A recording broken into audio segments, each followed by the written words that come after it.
Big debate being sparked already is being sparked by Sheryl Sandberg, the COO of Facebook. She's got a new book called Lean In, Women, Work, and the Will to Lead. Not even out yet. I guess it's out tomorrow, but it's already made the cover of Time magazine this week, and it captures some of the debate, the flavor of the debate so far.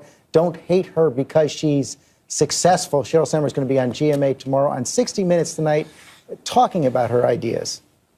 They start leaning back. They say, oh, I'm busy. I want to have a child one day. I couldn't possibly, take on any more. Or I'm still learning on my current job. Plenty of women are as ambitious as men. But I am saying, and I want to say it unequivocally and unapologetically, that the data is clear that when it comes to ambition to lead, to be the leader of whatever you're doing, men, boys outnumber girls and women.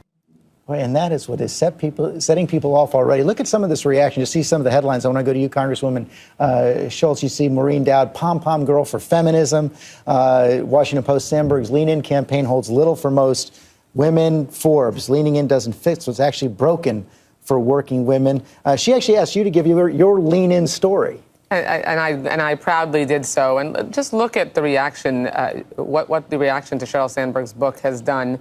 It's evidence of how it is so hard for women to wear our ambition on our sleeve, to pursue our dreams, to believe that we can reach the top of any profession and that we should always shoot for the stars. That's how my parents raised me to believe that I could grow up and be anything I wanted to be. And what Sheryl Sandberg has done for little girls, my two daughters and little girls across America, is written a book, a manifesto that says it is okay to be ambitious. It's okay to want to have it all, that balance is important, but that there is nothing wrong with trying to have a full professional life and be a leader and succeed as a woman, and also having a full family life. You don't have to choose. It can be both and. But some of her critics, Juliana Goldman, have said that it's in that Anne-Marie Slaughter in today's New York Times book reviews suggest that she seems to be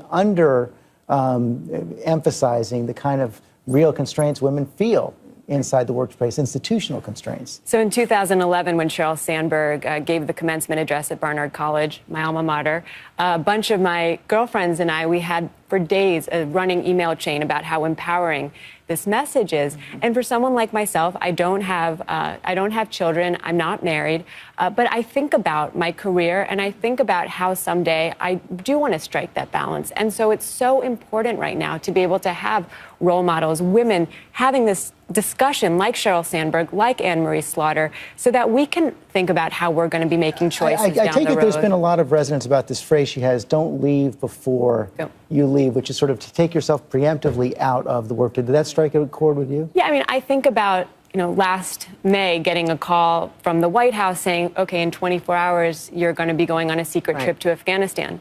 If I had a family, how would I be dealing with that? How am I going to be able to have this career, pursue this path, and want that someday? And it doesn't mean that I can't be doing that now. I deal with that every day. I have 3 kids, twin 13-year-olds and a 9-year-old. I have a husband who is an amazing dad who understands that equal parenting is important.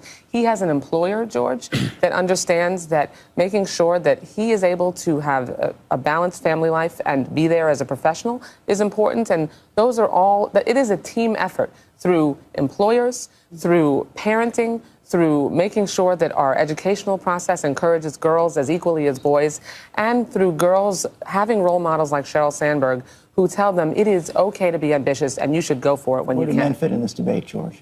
Well, Sheryl Sandberg says there's an ambition gap, and she sounds a little bit like Professor Henry Higgins saying, why can't a woman be more like a man? Maybe men should be more like women in the sense that they should be more like your husband. I mean, my 4 biggest achievements in life are named John, Jeff, David, and Victoria, the children. And I think we all feel the same way. And when Anne-Marie Slaughter causes a huge national uproar with an article in, I guess, Atlantic saying women can't have it all after all, I have news for her. No one can have it all.